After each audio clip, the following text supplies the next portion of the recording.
Sir Manila Villasaran, good evening po. So mamaya magbabasa po ko ng mga comments ninyo mga sir, ha?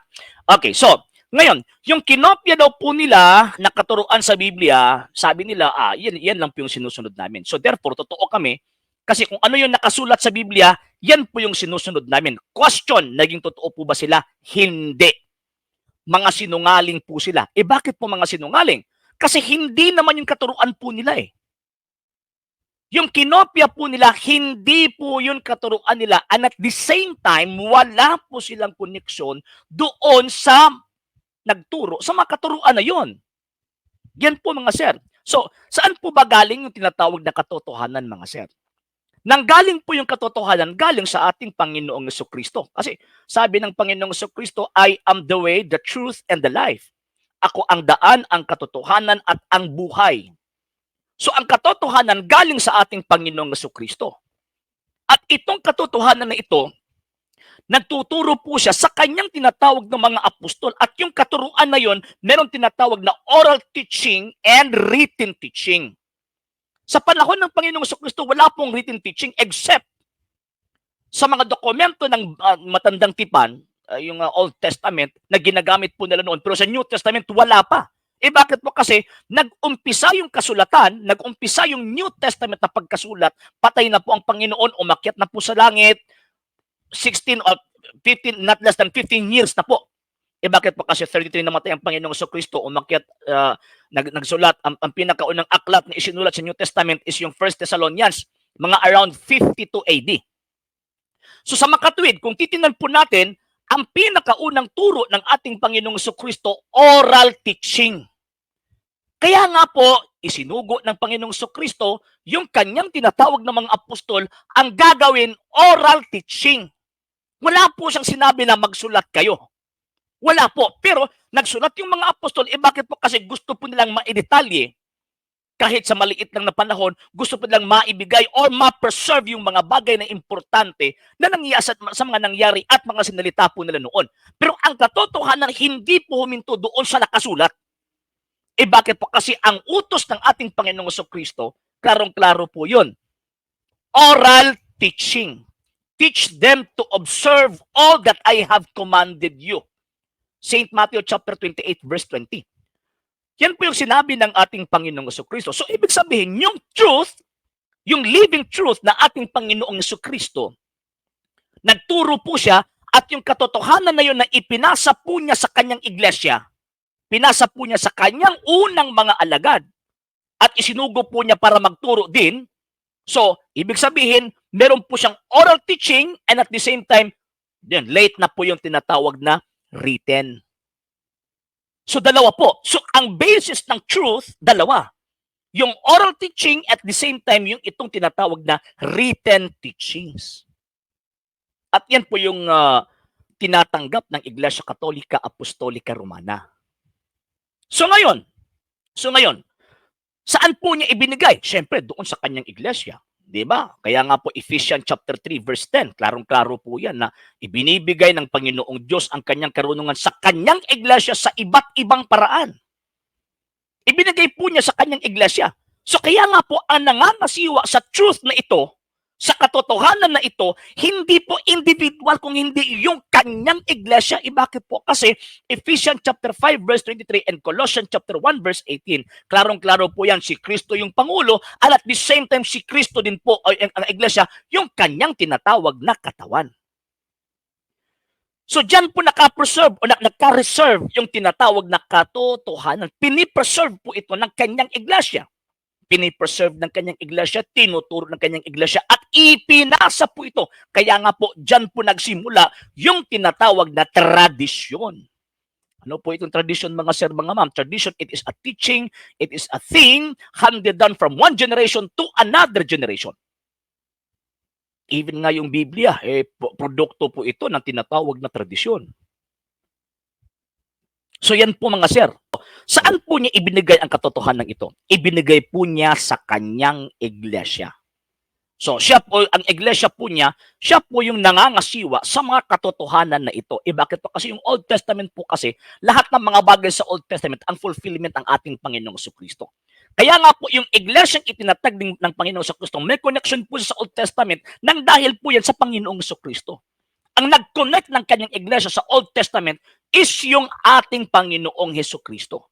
Nang dahil po sa Panginoong Jesucristo, ayon, nalalaman at naiintindihan ng kanyang iglesia kung ano yung mga tinutukoy sa Old Testament. Bakit po? Kasi again, yung fulfillment ay ang ating Panginoong Jesucristo. So ngayon, kung titignan po natin yung nakasulat sa banal na kasulatan, yung katotohanan is exclusive. Exclusive po. Bakit po? Kasi sabi ng Panginoong Jesucristo, ang papasok sa akin may kaligtasan. Hindi po niya sinabi, ang papasok sa akin at yung iba na nasa labas ay merong kaligtasan din. Hindi. Sabi ng Panginoong Jesucristo, ang papasok sa akin may kaligtasan. At saka yung nasa loob, pagkatapos lalabas, sabi niya, ang sino mang hindi mananatili sa akin magagaya sa isang sanga, puputulin at itatapon at mga susunog. So, ibig sabihin, yung truth na ito, exclusive po ito na hinahawakan ng kanyang iglesia. Bakit po? Kasi hindi po pwedeng magkahiwalay ang Kristo at ang kanyang iglesia. Ang Kristo ang katotohanan. Kaya nga po, yung kanyang katawan na siyang iglesia, yung iglesia po na kanyang mistikong katawan, sabi ni San Pablo, ito po yung pillar and foundation of truth. So, nandyan po yung katotohanan. So, ang ginagawa ng ibang mga sekta, kinokopya po nila ito na wala po silang koneksyon sa katotohanan. Kung sa gobyerno pa yan, mga sir, meron po silang kaso na piracy. Pinapirate po nila. Kinokopya po nila. So, pag sinasabing kinokopya, parang talagang totoo, yung cover, lahat. Parang totoo, pero ang totoo po niyan, pirated. Hindi po totoo. So, yung argumento po nila, kung ano yung katuruan ng Biblia, yan po yung sinusunod po namin. Hindi po yan pwede kasi pirated yung pananampalataya ninyo eh. And at the same time, meron po sa gobyerno pa, meron po silang kaso na plagiarism. Bakit po? Kasi, plagiarism po kasi, yan po yung isang tinatawag na presentation or practice ng isang gawa or isang idea from another source, pagkatapos inaangkin po nila na sila, sa kanila po yun. Meron bang consent o wala sa original author? Nga pagkatapos i-incorporate po nila sa mga gawa po nila without the full acknowledgement of the original author. So, nag-plagiarize pa sila, naka-pirated pa sila.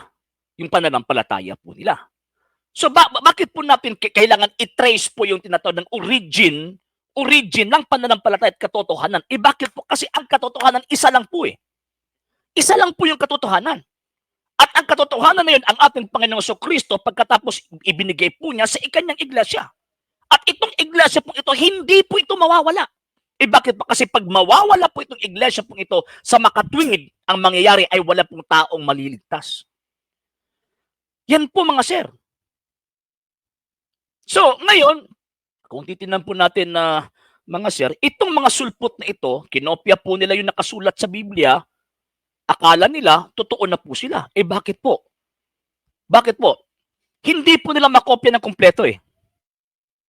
Tingnan niyo po yung tingnan niyo po yung tinatawag na araw ng Sabat, di ba? Yung araw ng tinatawag na Sabat. Kinokopya po nila 'yun. Na namamahinga din kami sa araw ng Sabat. Question, same po ba yung practice at teachings ninyo concerning of the Sabbath? Hindi. Bakit po? Kasi, again always ko po inuulit-ulit po ito eh. Sa Biblia, ang mga nasiwa sa panahon ng pangingilin ng Sabat ay mga pari. Sa kanilang mga pasto eh. Pagkatapos lahat ng mga Hudyo, pag mangingilin po sila ng Sabat, pag magsasamba po sila, nakaharap po sila doon sa altar ng Jerusalem. Kahit saang banda po sila sa buong mundo, nakaharap po yan doon sa east. Kaya nga po, meron pong tinatawag na tradisyon na ad orientem, facing the east. Itong mga sulpot na kumokopya lang po sa nakasulat sa banal na kasulatan, ano po bang klaseng pagsamba po sa kanila ng ginagamit po nila? O for example, araw ng tinatawag na Sabat. Ano po yung practice po nila na sinasabi po nilang tinatawag na biblical? Wala, invento lang ng mga Amerikano. Anong ginagawa nila? Instead of harap doon sa east, doon sa nakaharap sa podium. Yan po, di ba? O nangopya na. O sige, granting na totoo yung kinopya ninyo. Pero hindi ibig sabihin na naging totoo kayo dahil nangopya kayo. Then pangalawa, nakopya nyo ba ng kompleto? Bakit po? Kasi hindi po, bawal po kasi dagdag bawas eh. Kung nangongopya ka, kinopya mong tinatawag na kung ano yung nakasulat sa banal na kasulatan, dapat kumpletuhin mo ng kopya. Bakit hindi po naman detalye? Bakit po? Kasi wala po silang alam sa tradisyon ng mga Hudyo at tradisyon ng mga Kristiyano sa unang siglo. Wala po silang alam. Kaya nga po, nag-iimbento po sila ng pamamaraan po nila kung paano po sila magsamba sa panahon na yan. Okay, so, kinopya na kinopya na ng mga Sabadista na kami. Nangingilin kami ng Sabat. Kasi yan nakasulat sa Biblia eh. Araw ng Sabado. Question, same Sabat at practice po ba yung kinopya ninyo ayon sa nakasulat sa Biblia? Hindi po sila makasagot kung ganyan po yung tanong po natin sa kanila. Itanong nyo po mga sir, itong 102 viewers natin ngayon, itanong nyo po yan sa mga Sabadista. At kahit na hindi Sabadista, yung mga hindi Katoliko na nagkiklaim na sila ay sumusunod sa nakasulat sa banal na kasulatan, itanong niya po, ninyo po yan. For example, yung pagsamba, yung mga Hudyo nakaharap doon sa east. Ang mga apostol din po noon nakaharap din po sa east. Tayong mga Katoliko, ang mga pari po, pag magdadasal, nakaharap po doon sa krus. Nakaharap po doon sa tinatawag na altar. Sa kanila, saan po sa nakaharap? Sa podium? Sa kanilang pastoy? Then pagkatapos mga sir, mga ma'am, tingnan nyo po, i-observe po ninyo. Ang mga ngasiwa pare sa kanila pastoy. Pagkatapos, merong tinatawag na offering. Di ba? Yung araw ng Sabat is, ano po yun eh, Old Testament practice po yan eh. So, meron po silang iaalay na tinatawag na sakripisyo. Itong mga Sabadiha, meron po ba silang iaalay na sakripisyo? Wala. Ang ginagawa po nila, entertainment.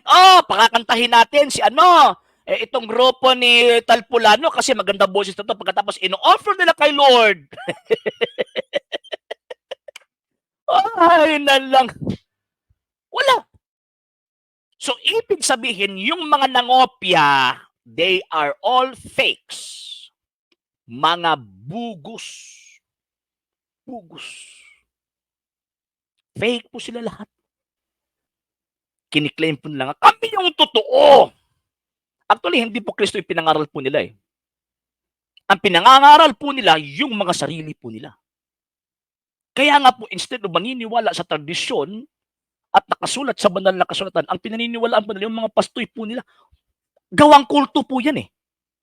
Gawang kulto po yan. Tayong mga Katoliko, naniniwala po tayo sa katuruan ng Iglesia Katolika. Kahit ang Santo Papa at mga obispo po natin, meron po silang authority to teach, pero tinitingnan din po natin kung tama ba o hindi yung tinuturo po nila. So kapag may ituturo po silang mali, ayun, tinitindig po tayo, Bishop, Your Holiness, hindi po ito kasi ito yung natanggap at pananampalataya na dineclare ng iyong sinusundan. So ibig sabihin, yung kulto po rito, yung mga nangopya sa mga katuruan at mga practices na nakasulat sa banal na kasulatan, pagkatapos nag-iimbento din po sila ng mga sarili po nila na mga teachings. So ngayon, yung katotohanan, bakit nandyan po yung katotohanan? Bakit po? Kasi gusto po ng Panginoong Diyos, lahat po ng tao ay maligtas. 1 Timothy chapter 2 verse 4. Kaya nga po, hindi po pwedeng mawala ang kanyang iglesia. Bakit po? Kasi magiging failure po siya. Kung mawawala po yung kanyang iglesia. Bakit po? Kasi after the 1st century AD, meron pa rin po mga tao nag-i-exist. So yung objective ng Panginoong Diyos, lahat ng tao ay maligtas. So, ibig sabihin, from 1st, 2nd, 3rd, 4th, 5th, hanggang ngayon, nandyan po yung katotohanan. At imposible po yan na protestante po yung may hawak. Bakit po? Kasi again, sulpot po sila eh. Wala po sila sa 15th century pa atras patungo doon sa 1st century. Kung sasabihin po nila na ang simbahan katolika sinungaling yan, so ibig sabihin sinungaling ang Diyos. Bakit po? Kasi kalooban po niya na mag-exist ang Iglesia Katolika from the 1st century until bakit po? Kasi gusto po niya, yung objective po niya, lahat po ng tao ay maligtas. Yan po yung objective po niya. So ngayon, itong mga sulpot na gumagamit lang po ng Biblia, nagbabasa lang, ako, dahil nagbabasa ako ng Biblia, expert na ako. Tama po bang klaseng prinsipyo yan? Hindi po, mga sir, mga ma'am. Yung always ko pong ini-example po sa inyo, pag magbabasa po ba ako ng batas, ako yung naging abogado na po ba? Hindi po. Same din po sila, nagbabasa lang po kayo ng Biblia. Pero hindi po kayo yung authority na mag-a-administer sa tinatawag na kasulatan o yung mga katotohanan ng iniwan ng Panginoong Jesucristo sa kanyang iglesia. Hindi po. So yung mga kinokopya po ng mga sulpot na ito, kahit nangopya po sila, hindi po ibig sabihin totoo na po sila. At yan po yung nagpapatunay na itong mga sulpot na ito, they are all fakes. Fake po sila lahat. Ano pang mga example po natin na they are all fakes? Nagbabasa raw po ng Biblia. Sasabihin natin, sige. Sabi dito sa banal na kasulatan ay nagtatag si Kristo ng kanyang iglesia. Din itong iglesia na ito, tayo yan. Kasi nagbabasa tayo ng Biblia eh. Tanong, may connection ka ba sa binabasa mo? Pangalawang tanong, kung wala kang koneksyon sa tinatawag na binabasa mo, sinong may sabi sa iyo na kayo naging totoo dahil nagbabasa kayo? Number 3, sino ang nagbigay sa inyo ng authority to register the text na itinatag po ninyo at pagkatapos ang binabasihan lang po ninyo yung Biblia? Wala po eh. Diba? Yung sinasabi po nilang authority, palpak po yun eh. Bakit po? Kasi sa totoo, wala po silang authority, mga sir, mga ma'am. Bakit po? Kasi always claiming lang po sila eh. Wala po silang tinatawag na otoridad na magturo po sa atin. Bakit po? Kasi wala po silang koneksyon kay Kristo or kahit na dyan sa nakasulat sa Biblia, wala po silang koneksyon. Wala.